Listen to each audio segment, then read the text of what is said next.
In the heart of the ancient kingdom of Macedonia, in the city of Pella, a child was born who would one day shake the world. It was the year 356 BCE, a time of political ambition, cultural richness, and the restless energy of a kingdom striving to assert itself among the powerful city-states of Greece. The people of Pella were accustomed to the rhythms of royal life, the comings and goings of nobles, the constant hum of political intrigue, the clatter of soldiers drilling in the courtyards, and the soft murmur of philosophers and scholars who wandered the marble corridors. Into this world came Alexander, the son of King Philip II and Queen Olympias, and from his very first cries, destiny seemed to lean toward him. Alexander's birth was no ordinary event. The kingdom of Macedonia, though often overshadowed by Athens and Thebes, had become a rising power under the firm and calculating hand of Philip II. Philip was a brilliant strategist and a master of both diplomacy and warfare. His vision was to unite the Greek world under Macedonian leadership, and then look eastward to lands yet unconquered. Olympias, his wife and Alexander's mother, was a woman of fierce intensity. Hailing from the royal house of Epirus, she brought with her not only noble blood, but a deep devotion to the mystical and religious traditions of her homeland. Her influence on young Alexander would shape not only his character, but his understanding of destiny, the divine, and the world itself. From the very beginning, Alexander's environment was one of contrasts. The cold discipline of the Macedonian military tempered by the lofty ideals of Greek thought, the harsh realities of palace politics softened by the tender teachings of devoted mentors. Philip, ever aware of the importance of shaping his son into a future ruler, ensured that Alexander was surrounded by examples of courage and wisdom. Olympias, on her part, infused him with stories of heroes, legends of gods, and visions of greatness. The boy grew up with a profound sense that he was marked for something extraordinary. As a child, Alexander displayed an energy and intellect that set him apart. Tales from his early years describe a boy fearless even in infancy, eager to explore the palace gardens, climb the walls, and challenge the grown men who sought to instruct him. Olympias, ever watchful, encouraged his sense of ambition, often telling him that he was destined to conquer and to be remembered through the ages. She spoke of heroes like Achilles, whom she claimed was a forebear of Alexander himself, weaving myth into the very fabric of his identity. The young boy absorbed these stories with a hunger that went beyond mere fascination. They became the blueprint for his emerging worldview, a fusion of imagination, ambition, and a relentless drive toward greatness. Education in Pella was both rigorous and expansive. Macedonian princes were expected to learn the art of war as much as the art of reason. Alexander's tutors, handpicked by Philip, included men of intellect and skill, who could instill in him a foundation in philosophy, science, and leadership. Among the most notable was Leonidas, who guided Alexander in the ways of Macedonian discipline and strategy. But it was the arrival of Aristotle, when Alexander was about 13, that would mark a turning point in his early development, a moment that would forever connect the boy to the great intellectual currents of Greece. Aristotle taught him not only to think critically, but to seek knowledge in all its forms: the natural world, politics, ethics, and literature. Under Aristotle's guidance, Alexander developed an insatiable curiosity, a thirst for understanding that would accompany him on every campaign, shaping not only his decisions as a general, but his vision of empire. Even in these early years, the tension between childhood and destiny was palpable. Alexander was a boy, yet he was groomed to be a king. He played, yet he studied the art of war. He listened to stories of gods and heroes, yet he watched the real men of Macedonia maneuver with cunning and ruthlessness. These dualities, play and discipline, myth and reality, love and ambition, formed the foundation of his character. It was in Pella that Alexander first learned to balance these forces, to see the world as both a field of opportunity and a stage for legend. Alexander's early life was also marked by family dynamics that would shape his psyche. Philip's marriages, alliances, and political maneuverings were never far from the young prince's awareness. Olympias, with her sharp intellect and unwavering devotion, ensured that Alexander understood his own position and destiny in a world where power was both coveted and contested. The palace was a place of careful observation. Alexander learned to read intentions, to perceive threats, and to navigate the complex social currents of royalty. These skills, honed in the sheltered but politically charged environment of Pella, would serve him well in later years when the stakes were far higher. By the time Alexander approached his adolescence, it was clear to all who observed him that he was extraordinary. His mind was quick, his courage unwavering, and his imagination vast. In Pella, amidst the backdrop of Macedonian ambition and Greek culture, the foundations of one of history's most remarkable figures were being laid. Every lesson, every story, every moment of observation and play contributed to the shaping of a man who would not only follow in the footsteps of kings, but forge his own path across the known world. In Pella, in that year of 356 BCE, a child was born who would grow to challenge empires, inspire legend, and leave a legacy that centuries would struggle to match. As Alexander grew beyond childhood, the foundations laid in Pella were ready to be expanded into a mind capable of both thought and action. At the age of 13, a new chapter of his education began under the guidance of Aristotle, one of the greatest philosophers of the age. Philip II, recognizing the importance of cultivating not only a strong ruler but a wise one, entrusted his son to the intellectual tutelage of the man who had studied at Plato's academy. Aristotle was not just a teacher. He was a gateway into the world of Greek knowledge, culture, and philosophy. Under his instruction, Alexander explored subjects that would later influence every aspect of his campaigns: logic, ethics, politics, metaphysics, biology, and the arts. Aristotle instilled in Alexander a profound curiosity about the natural world. The young prince learned to classify plants and animals, study their habits, and observe the patterns that governed their lives. These lessons were not abstract.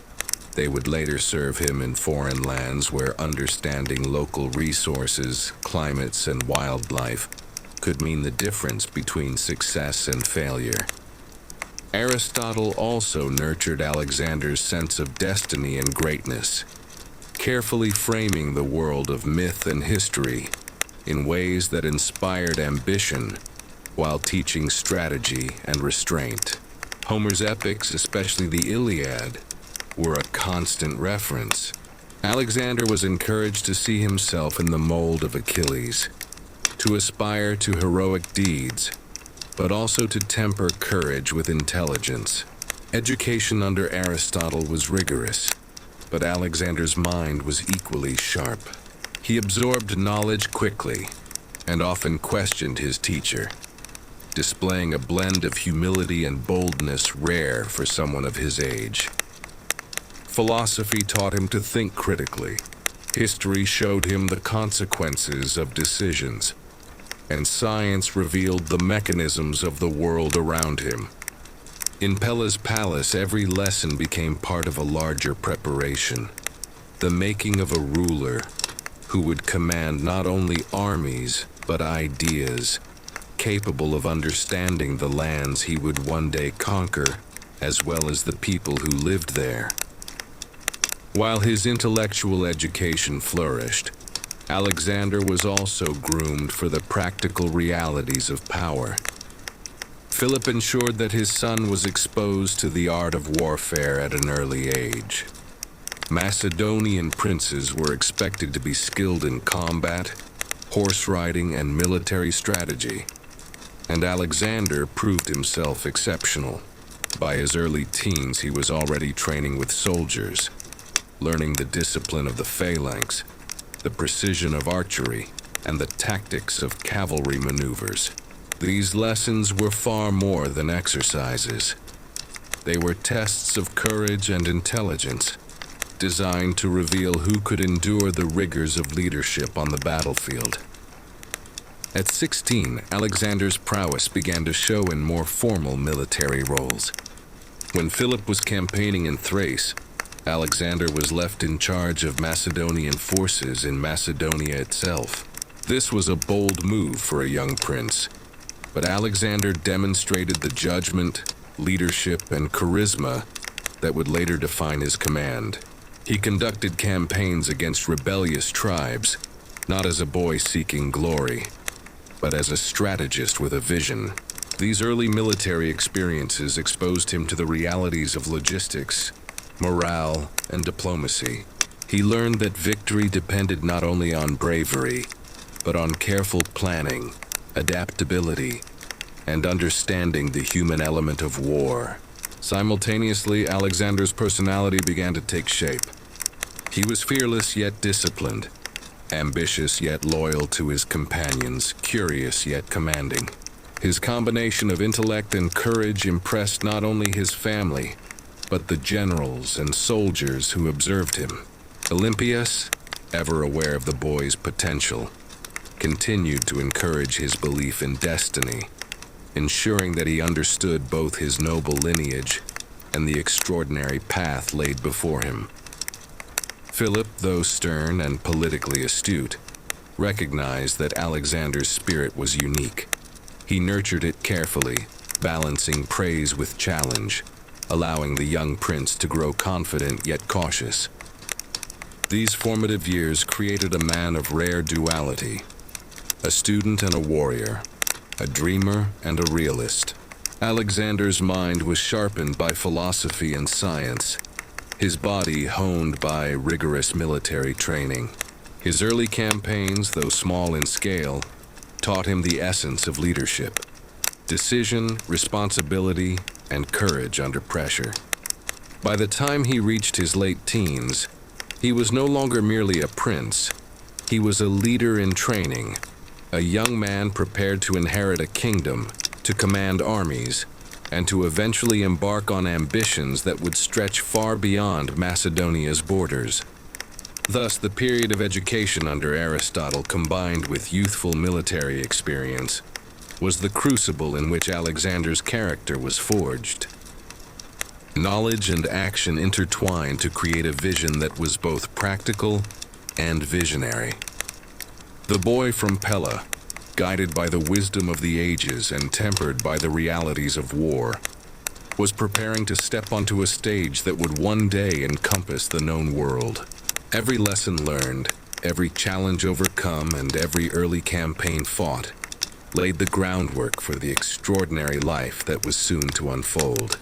The year was 336 BCE, a year that would forever alter the course of history. Alexander, barely 20 years old, stood at the precipice of destiny. The world around him was turbulent.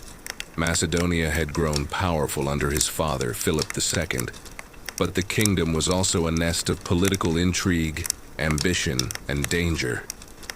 Philip had united much of Greece through a combination of military prowess and shrewd diplomacy, preparing the stage for an invasion of Persia. But fate intervened abruptly.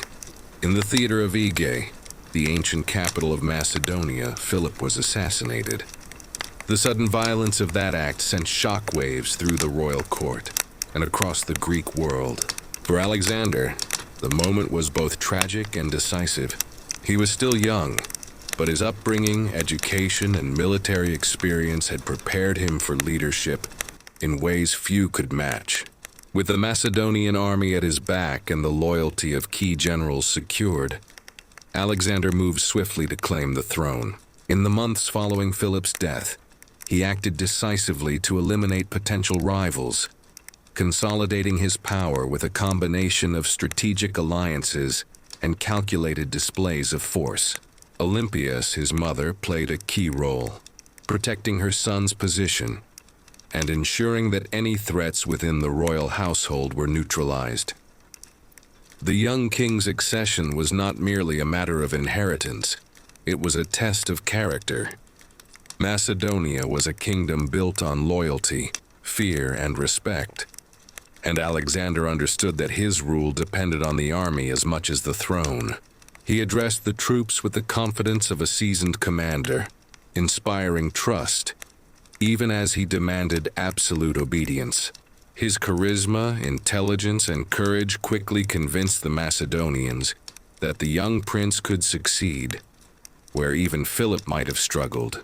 By the end of 336 BCE, Alexander had secured the crown, his authority recognized across the kingdom, though the challenges ahead were far from over. No sooner had he become king than Alexander faced the enormous task of consolidating Macedonian power and maintaining the fragile unity of Greece. Philip's campaigns had left Greece under Macedonian influence, but the Greek city-states, proud of their independence and steeped in centuries of rivalry, were restless. The murder of Philip emboldened factions within Athens, Thebes, and other city-states, who saw an opportunity to reassert autonomy. Alexander's response was both swift and calculated. He combined diplomacy with strategic military action, making alliances where possible and demonstrating force where necessary. The speed and decisiveness of his actions left little room for opposition, signaling to all that the new king was both intelligent and ruthless. In particular, Alexander understood that maintaining control over Greece required a balance of fear and respect. He allowed some city-states to retain a degree of autonomy, ensuring they recognized Macedonian leadership while not provoking rebellion unnecessarily. At the same time, he was unflinching in punishing defiance. His approach was precise, swift action against the few who resisted, and fair treatment for those who submitted, creating an image of both strength and justice. By the end of 335 BCE, Alexander had firmly established Macedonian dominance, securing his position as the unquestioned leader of a kingdom poised for conquest. During this period, Alexander also turned his attention to the army and the administration of his realm. He reorganized the Macedonian military, ensuring loyalty among the troops, refining tactics and preparing his generals for the campaigns that lay ahead. Macedonia had been built on a military foundation, and Alexander's skill lay not only in leading men, but in understanding the logistics, morale, and strategy that sustained a successful army. He also began to cultivate relationships with Greek intellectuals and leaders, reinforcing his legitimacy as a ruler who combined martial skill with wisdom. But consolidation of power was not only about Greece itself, it was about projecting authority. Alexander sent a clear message to the wider world. Macedonia was strong, united, and ready to act. Even distant powers that had once underestimated the kingdom began to take notice. His swift and decisive handling of the transition from Philip to himself showcased a leadership style that combined inherited power with earned respect.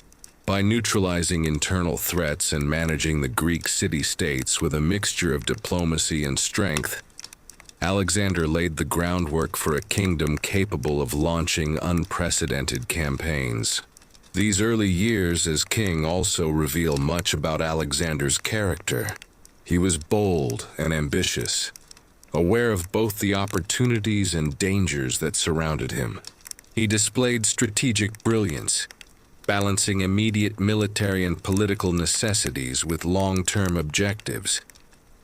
Above all, he understood the psychology of power, that loyalty was won through respect and fear in equal measure, and that a ruler who hesitated could quickly become a victim of intrigue.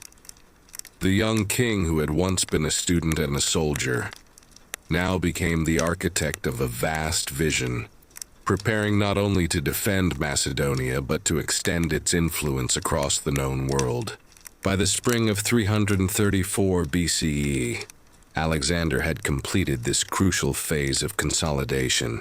Macedonia was secure, the Greek city-states were largely compliant, and the army was ready. The stage was set for his legendary campaign against the Persian Empire, the first steps in a journey that would transform a young Macedonian prince into a figure remembered for millennia. The accession to the throne and the consolidation of power in Greece were more than milestones. They were the crucible in which Alexander's leadership, strategic genius, and indomitable will were fully tested and proven. Thus, these years from 336 to 334 BCE demonstrate how a young man barely out of his teens could command respect, enforce unity, and prepare a kingdom for the extraordinary conquests that lay ahead. In securing Macedonia and asserting dominance over Greece, Alexander proved that he was not merely his father's heir, but a king capable of shaping history itself.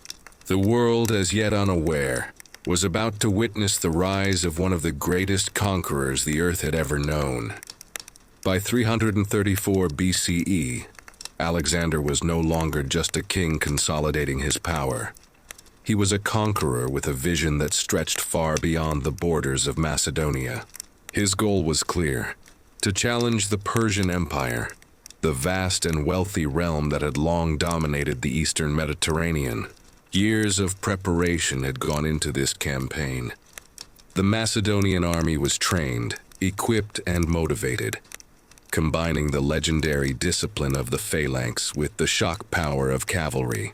Alexander's generals and soldiers, many of whom had fought alongside him in previous campaigns in Thrace and against rebellious Greek factions, were fiercely loyal. Each man understood that they were part of something extraordinary, a campaign that promised not just victory, but immortality in the annals of history. Alexander crossed the Hellespont into Asia Minor, leaving the familiar landscapes of Greece and Macedonia behind. The journey itself was symbolic, a deliberate entry into the lands of the Persian kings, territories that had long been seen as unconquerable by any Greek or Macedonian force. The crossing was more than a logistical operation. It was a psychological statement. Alexander wanted his men to understand that there was no turning back, that they had entered a theater where only courage, skill, and unity would allow them to survive and thrive. The Macedonian army, numbering around 35,000 men, moved swiftly and with purpose, a small but well-trained force prepared to take on the empire of Darius III. The first significant test of Alexander's campaign came at the banks of the Granicus River, near the western coast of Asia Minor. The Persian satraps, aware of the Macedonian advance, had gathered a large force of cavalry and infantry to block the crossing. The river itself presented a formidable natural barrier, with steep banks and swift currents that could disrupt any attacking force. Alexander, ever bold, recognized the challenge not as a deterrent, but as an opportunity.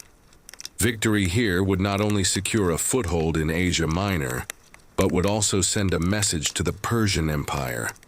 Alexander was a commander unlike any they had faced. The Battle of Granicus was fierce and decisive. Alexander personally led the charge, riding at the front of his companion cavalry. the elite unit of his army.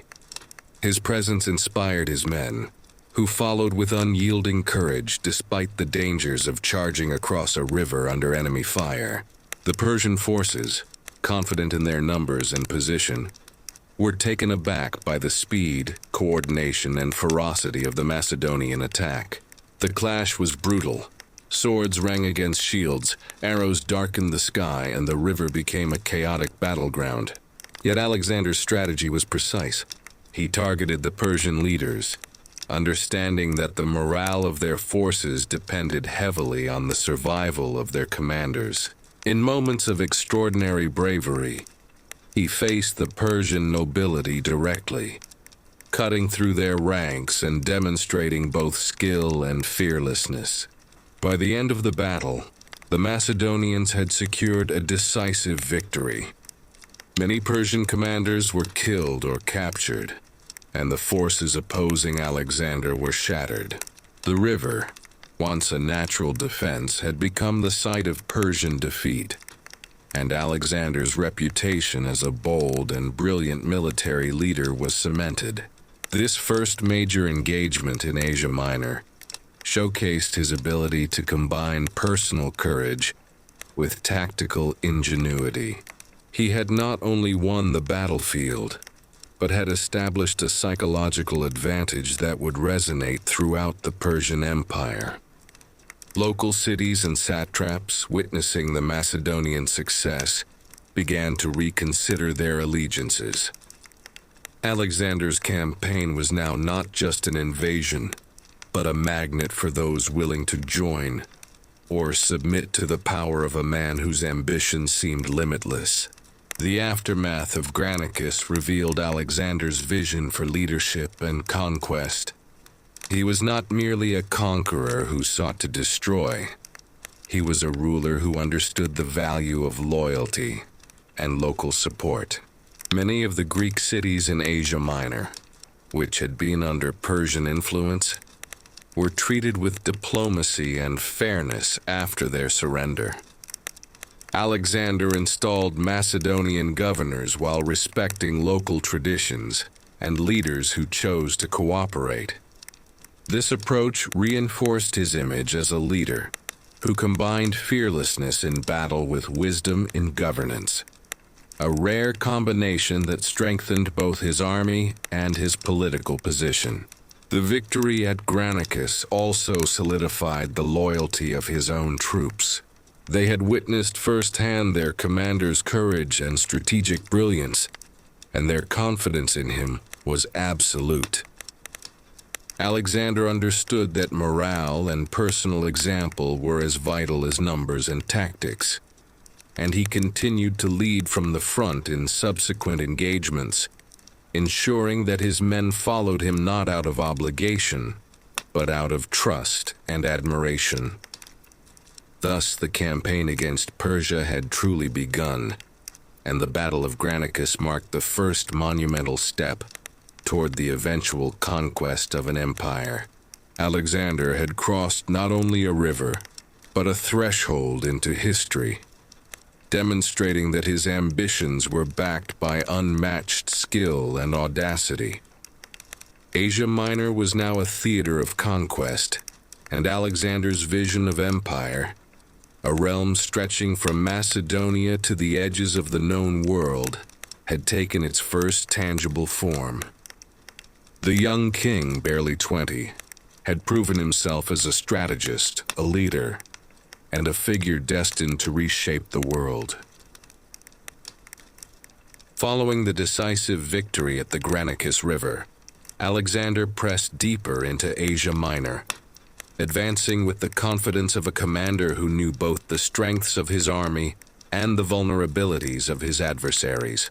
His next major objective was the coastal city of Halicarnassus, a fortified Persian stronghold of immense strategic importance. Located on the southwestern coast of Asia Minor, Halicarnassus was not only a military asset, but also a symbol of Persian power in the region. Its walls were formidable, and its defenders were determined, commanded by Memnon of Rhodes, a seasoned general loyal to Darius III. The siege that awaited Alexander would test not just his tactical skill, but his patience, ingenuity, and ability to integrate diplomacy with military might. Upon arriving at Halicarnassus, Alexander carefully assessed the city's defenses. Its walls were reinforced with stone and towers, and the harbor allowed Persian ships to resupply and escape if necessary. The defenders were confident, believing that their fortifications and naval support would repel the Macedonian forces. Yet Alexander approached the siege with the meticulous planning that had already become his hallmark. He positioned his forces strategically, using both direct assaults and clever engineering tactics. Siege engines, battering rams, and scaling ladders were employed to challenge the city's defenses, while smaller units harassed the perimeter to disrupt communication and supplies. The battle for Halicarnassus was long and grueling. Alexander's men faced not only the walls and soldiers, but also the psychological strain of prolonged combat. Yet he remained at the forefront, personally directing attacks and inspiring his troops through example. His leadership style, bold, hands-on, and deeply strategic, kept morale high and maintained the army's momentum. After several weeks of intense fighting, Memnon recognized the futility of continued resistance and evacuated the city, taking with him a portion of the Persian fleet. Alexander entered Halicarnassus victorious, securing a critical foothold along the coast, and demonstrating his ability to overcome fortified positions with ingenuity rather than brute force alone. The capture of Halicarnassus sent a powerful message. Alexander's campaign was relentless, and the Persian Empire's defenses were not invincible. With Asia Minor largely under his control, Alexander turned his attention northeast, toward the heartland of Persia. The following year, 333 BCE, brought him to a confrontation that would become one of the most legendary battles in history. The Battle of Issus. Unlike the siege of a city, Issus was a vast and open battlefield, where the full strength of the Persian army, personally commanded by King Darius III, awaited. Darius brought a massive force, including thousands of cavalry, infantry, and mercenaries. Confident in his numerical superiority, the stakes were immense. A defeat could halt Alexander's campaign entirely, while a victory promised a decisive path into the Persian heartland. The battlefield at Issus was shaped by geography as much as by strategy. The Pinarus River restricted maneuvering, forcing both armies into a relatively narrow corridor. Alexander used this constraint to his advantage, carefully arranging his troops to maximize the impact of the Macedonian phalanx and his companion cavalry. His ability to read terrain, anticipate enemy movements, and position forces effectively showcased his tactical genius. From the moment the battle commenced, it was clear that Alexander's leadership would be decisive. He personally led the cavalry charge on the right flank, striking directly at the Persian line where Darius was positioned, aiming to disrupt command and morale. The clash was ferocious. Arrows darkened the sky, shields clashed, and the ground shook under the movement of thousands of men. Despite the overwhelming numbers of the Persian army, Alexander's disciplined formations and the unwavering coordination of his troops created opportunities for concentrated attacks. The turning point came when Alexander's cavalry broke through the Persian center, forcing Darius to flee the battlefield in panic. The Persian army, lacking cohesive leadership after the king's retreat, collapsed into disarray. Alexander's forces pursued the fleeing enemy, capturing the king's family, his mother, wife, and children, which further destabilized Persian morale and provided Alexander with both a psychological and political advantage. The victory at Issus was monumental, solidifying Alexander's reputation as a commander of unparalleled skill and courage. It demonstrated his ability to defeat a numerically superior force through strategy, audacity, and personal leadership. It also marked the first time that the Persian king's prestige had been publicly shattered, signaling to the world that the Macedonian king was a force unlike any other. Following his decisive victory at Issus in 333 BCE, Alexander turned his ambitions southward, toward the eastern Mediterranean coast and the rich lands of Phoenicia. This region, encompassing key city-states such as Tyre and Sidon, was strategically critical. Controlling these ports would secure supply lines, protect the flanks of his army, and open the path toward Egypt, a land famed not only for its wealth but for its symbolic and cultural significance. Alexander's approach combined both military strategy and psychological acumen. He understood that the loyalty of cities could be won through either awe-inspiring force or skillful diplomacy. The first major target was Tyre, a heavily fortified island city, with walls rising directly from the sea. Tyre's defenders were confident that their natural and man-made defenses would withstand any Macedonian assault. But Alexander was not one to be deterred by geography or reputation. Employing ingenuity and relentless determination, he orchestrated one of the most remarkable sieges of the ancient world. He ordered the construction of a causeway, a massive land bridge built across the water, connecting the mainland to the island. This engineering feat allowed his siege engines, archers, and infantry to approach the walls directly, a combination of audacity and technical skill that would define many of Alexander's campaigns. The siege lasted months and tested both the endurance of Alexander's army and the resolve of Tyre's inhabitants. The defenders resisted fiercely, employing catapults, missiles, and naval attacks to repel the attackers. Yet Alexander remained undeterred. He supervised every aspect of the operation, personally inspecting construction, adjusting tactics, and motivating his soldiers. Finally, after months of relentless effort, the Macedonians breached the walls. Tyre fell, and Alexander's decisiveness and innovation were immortalized in history. The capture of Tyre secured a crucial port, demonstrated his mastery of both strategy and engineering, and sent a clear warning to other coastal cities about the futility of resistance. Following the success in Phoenicia, Alexander turned his attention to Egypt, a land of immense wealth, ancient culture, and strategic importance. The Egyptians, long under Persian control, welcomed Alexander as a liberator rather than a conqueror. He was hailed as a pharaoh, a leader capable of blending foreign authority with local tradition. Unlike his often brutal conquests elsewhere, Alexander's approach in Egypt was marked by diplomacy and respect for existing institutions, a strategy that ensured loyalty and cooperation. He recognized the importance of symbolism by presenting himself as a legitimate ruler rather than a mere invader.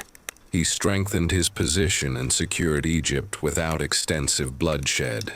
It was during this Egyptian campaign that Alexander founded one of history's most enduring cities, Alexandria.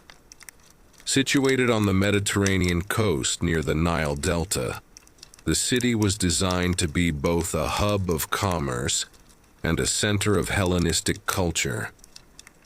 Alexander personally oversaw the planning, choosing its location for strategic access to both land and sea, ensuring it would serve as a gateway between Egypt and the broader Mediterranean world.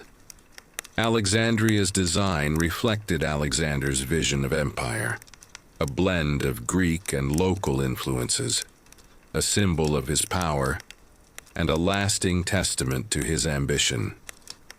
The city would grow to become a center of learning, trade, and culture, far beyond what even Alexander might have imagined during his lifetime.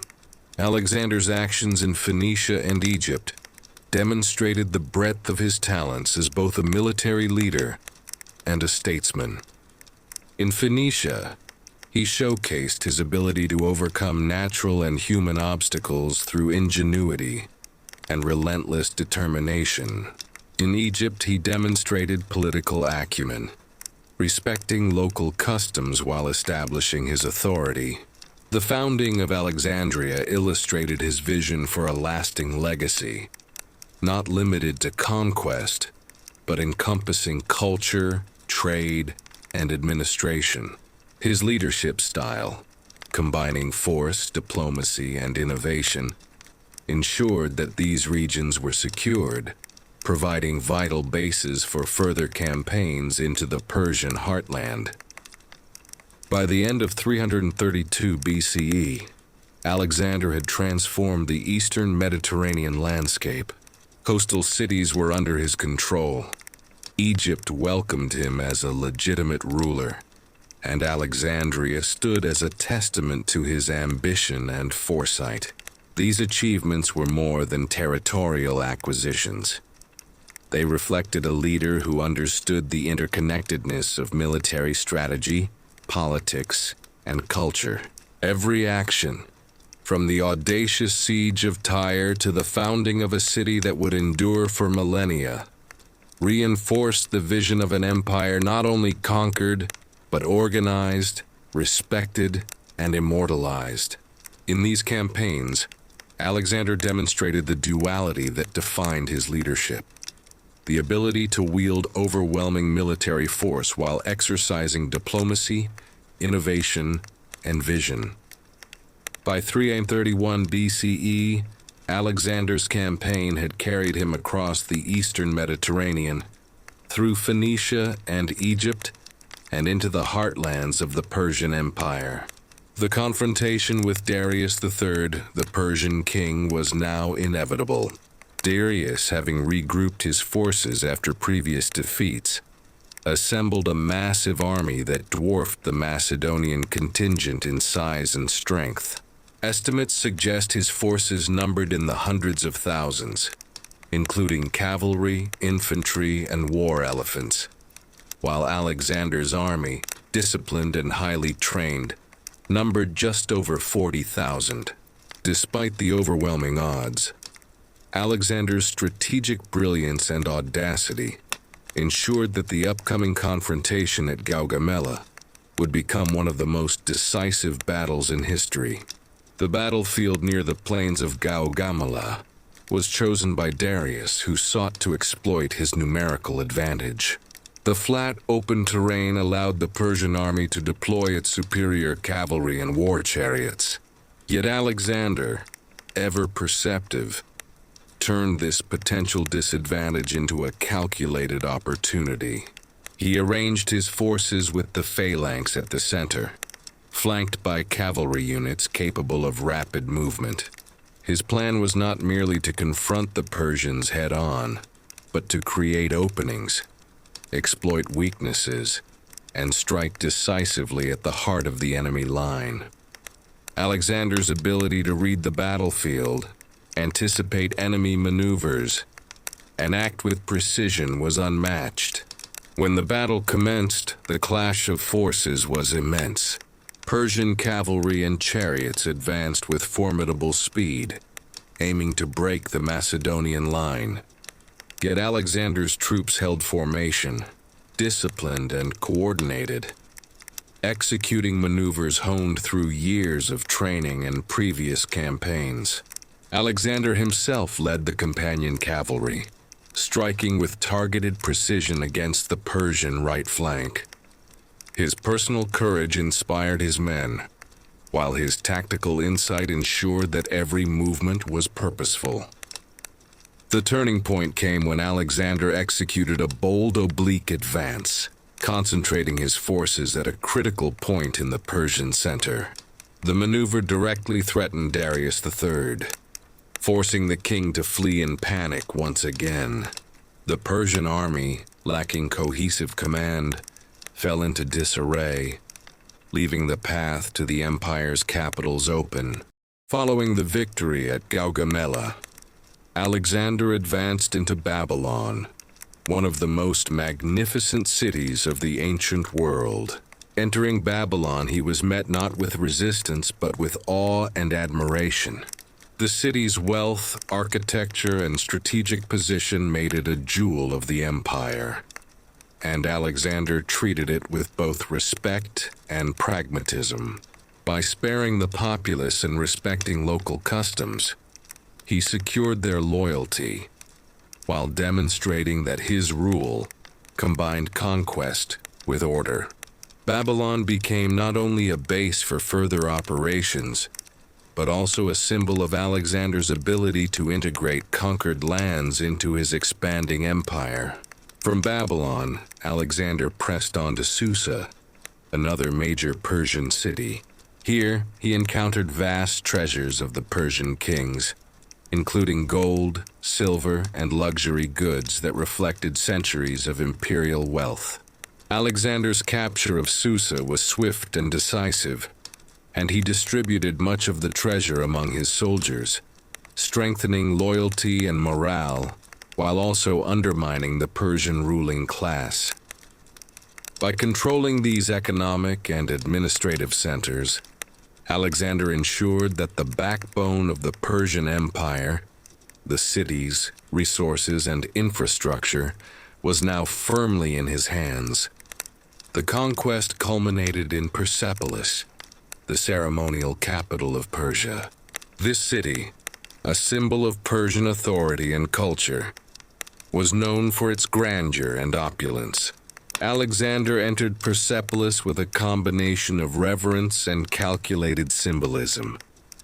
He allowed some preservation of the city's cultural artifacts, while also asserting his dominance, making it clear that the age of Persian supremacy had ended.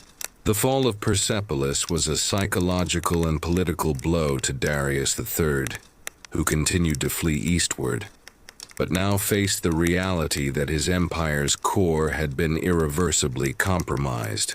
These campaigns, from Gaugamela to the capture of Babylon, Susa, and Persepolis, highlight Alexander's dual genius, the ability to win decisive battles against overwhelming odds, and the skill to consolidate and administer vast territories once conquered.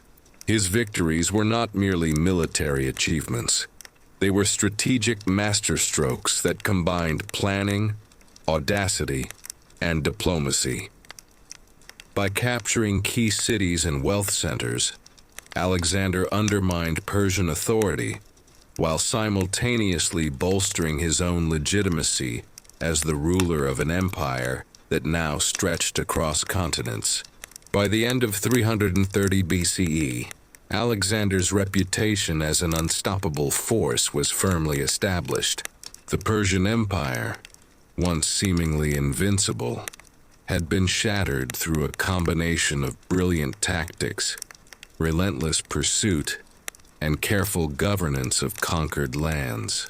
Babylon, Susa, and Persepolis stood not only as monuments to Persian glory, but also as testaments to Alexander's vision, a world united under his command, where military brilliance and political foresight intertwined to create an empire destined to be remembered for millennia. After the fall of Persepolis and the effective collapse of the Persian Empire, Alexander did not pause to rest. His ambition and vision propelled him further east, into the vast and challenging lands of Central Asia. The territories beyond Persia were wild, rugged, and culturally diverse, encompassing regions such as Bactria, Sogdiana, and parts of modern-day Afghanistan and Tajikistan. Unlike the relatively urbanized Persian heartlands, these regions were dominated by mountain ranges, fortified citadels, and fiercely independent local tribes.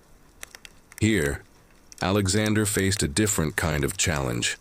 Not the grand armies of kings, but the guerrilla tactics, elusive leaders, and inhospitable terrain that tested both his military genius and his perseverance. The campaign in Central Asia was marked by a series of complex sieges, rapid marches, and diplomatic negotiations. Alexander had to adapt his traditional phalanx and cavalry tactics to mountainous terrain and narrow passes, where numbers and brute force were often less effective than cunning and flexibility. Cities such as Bactra resisted fiercely, and local satraps relied on the natural defenses of mountains and rivers. Alexander's approach combined relentless assault with strategic patience. He besieged fortified cities with engineering ingenuity, negotiated alliances with local leaders when advantageous, and integrated newly subdued peoples into his growing empire. One of the most famous episodes of this campaign was the conquest of the Sogdian Rock, a seemingly impregnable fortress perched atop a steep cliff. Local defenders believed themselves safe from any assault, confident that the terrain rendered them untouchable. Yet Alexander, refusing to accept impossibility, led a small group of elite climbers to scale the cliffs under cover of darkness. This bold maneuver allowed him to enter the fortress from an unexpected direction, forcing surrender and demonstrating that no obstacle, geographical, tactical, or psychological, could withstand his audacity. Across Central Asia, Alexander combined military skill, courage, and psychological strategy, earning both fear and respect from the local populations. By 327 BCE, having secured Central Asia and integrated its diverse peoples into his empire, Alexander turned his gaze southward toward India, a land described in distant Greek accounts as rich, vast, and full of powerful kingdoms. Crossing the Hindu Kush mountains with his army was an extraordinary logistical feat, testing the endurance, discipline, and loyalty of his soldiers. The journey itself was perilous, with narrow passes, harsh weather, and unfamiliar terrain. Yet Alexander's leadership, personal courage, and unwavering determination inspired his men to follow him into the unknown, forging an army capable of confronting new challenges beyond the known world. Upon reaching the Indian subcontinent, Alexander faced King Porus, a ruler famed for his strength, military skill, and the formidable use of war elephants. The confrontation at the Hydaspes River in 326 BCE became one of the most legendary battles of Alexander's career. The river presented a natural barrier, swollen by seasonal rains, and Porus positioned his forces strategically along the banks, with elephants at the forefront to intimidate and disrupt the Macedonian advance. Yet Alexander, as always, approached the challenge with both audacity and planning. He conducted a daring crossing at night and maneuvered his forces to strike the enemy from unexpected angles, using his cavalry to outflank and his phalanx to hold the center. The battle was intense, with the Macedonians facing the immense power of the elephants, which caused chaos among troops unfamiliar with these massive beasts. Alexander's tactics, however, neutralized the threat. His soldiers remained disciplined, targeting the flanks of Porus's formations and gradually isolating the king's units. At the critical moment, Alexander personally led a cavalry charge that disrupted the central command, forcing Porus to fight directly for his survival. Despite the king's valor, the Macedonians prevailed. Alexander, impressed by Porus's courage and leadership, treated him with respect, reinstating him as a regional ruler under Macedonian authority. This combination of martial prowess and political pragmatism became a hallmark of Alexander's strategy, blending conquest with governance to secure long-term control. The victory at the Hydaspes marked the easternmost expansion of Alexander's empire, extending his influence into regions previously unknown to the Greeks. His army, though exhausted from continuous campaigns across deserts, mountains, and rivers, had demonstrated extraordinary endurance and loyalty.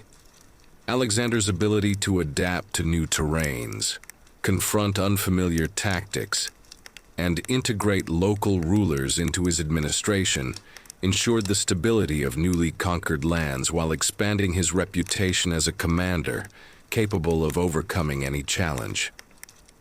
The campaigns in Central Asia and India reveal the extraordinary combination of qualities that defined Alexander: unyielding ambition, tactical brilliance, courage in the face of danger, and strategic vision that balanced conquest with governance. From the cliffs of the Sogdian Rock to the waters of the Hydaspes, Alexander demonstrated that no terrain, enemy, or obstacle could deter him from his path. By 326 BCE, his empire stretched from Macedonia to the edges of India, encompassing a world of diverse peoples, landscapes, and cultures, all under the command of a young king whose vision and determination would leave a mark on history unparalleled in the ancient world. By 326 BCE, Alexander had reached the Hyphasis River, marking the easternmost boundary of his ambitious campaign in India.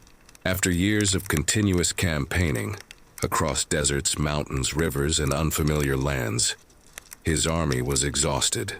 The soldiers, though fiercely loyal and battle-hardened, had endured hardships beyond what many could imagine: punishing climates, treacherous terrain, and relentless combat against formidable foes such as King Porus and his war elephants. When Alexander proposed advancing further east, perhaps toward the Ganges and territories unknown to the Greeks, the mood among his troops shifted dramatically. The prospect of unknown rivers, vast forests, and powerful kingdoms whose strength they could only speculate about filled the men with fear and fatigue. For the first time, Alexander faced opposition not from enemy forces, but from his own soldiers. The mutiny at the Hyphasis River became a pivotal moment in his career. His men, physically and psychologically at their limit, refused to march further and demanded a return to the west. Alexander, ever the strategist, understood that pushing onward risked the cohesion and loyalty of his army. Reluctantly, he accepted their decision, demonstrating a rare flexibility in leadership. Even the greatest ambition must sometimes bow to the realities of human endurance. Turning back, Alexander led his army along a carefully chosen route through the harsh Gedrosian desert, a journey as perilous as any battle. The desert tested his men's endurance to the extreme, with heat, thirst, and exhaustion claiming many lives. Yet Alexander's meticulous planning, insistence on discipline, and leadership by example allowed the majority to survive. Along the way, he consolidated control over previously conquered territories, integrating local leaders and establishing administrative structures to maintain stability. His return was not a retreat, but a strategic repositioning, preparing for further consolidation and governance of his vast empire. By 324 BCE, Alexander's army returned to Babylon, the administrative and symbolic heart of his empire. The city, which had witnessed his triumphs, became the center of governance, planning, and cultural integration for the sprawling territories under his control. Here, Alexander focused on organizing his empire, instituting reforms, and promoting cultural fusion between Greeks and the peoples he had conquered, a process later called Hellenization. He encouraged marriages between his soldiers and local women, adopted some customs of the conquered peoples, and worked to create unity across his diverse domains. Babylon became both a stage for his power and a laboratory for his vision of empire, a hub of administration, learning, and culture, where the idea of a connected, multi-ethnic realm could take shape. Yet even in Babylon, challenges persisted. Alexander faced internal tension among his generals, the burdens of ruling an empire spanning continents, and the personal strain of relentless ambition. Despite these pressures, his mind remained restless, seeking further campaigns, envisioning expansion into Arabia, the Arabian Gulf, and lands untouched by Greek influence. 323 BCE, at the age of 32, Alexander fell gravely ill in Babylon. The exact cause of his death remains debated. Theories range from fever caused by malaria or typhoid to complications from wounds sustained during his campaigns. Regardless of the cause, the suddenness of his illness brought an abrupt end to the life of a man who had reshaped the known world in just 13 years. Babylon, the city he had so carefully governed and symbolically embraced, became the place where his extraordinary journey concluded. Alexander's death marked not only the loss of a king, but the end of an era. His empire, stretching from Macedonia in the west to the Indus River in the east, encompassed countless peoples, cultures, and landscapes. Without a clear heir capable of commanding loyalty and vision, the empire faced fragmentation. Generals and satraps vied for control, dividing the territories into Hellenistic kingdoms. Despite the political chaos that followed, Alexander's influence endured. Through cities like Alexandria, through cultural exchange, and through the enduring legend of his life, his vision left a lasting imprint on the world. The period from the Hyphasis River to his death in Babylon highlights both the limits and the brilliance of Alexander's ambition. He had reached the edge of the known world, confronted diverse cultures and harsh terrains, and integrated conquered peoples into a vision of empire. Yet his life also serves as a reminder that even the greatest ambition is bound by human limitations. Alexander's death, sudden though it was, solidified his legacy as one of history's most extraordinary figures, a man whose courage, intellect, and vision reshaped the ancient world, and whose story continues to inspire awe thousands of years later.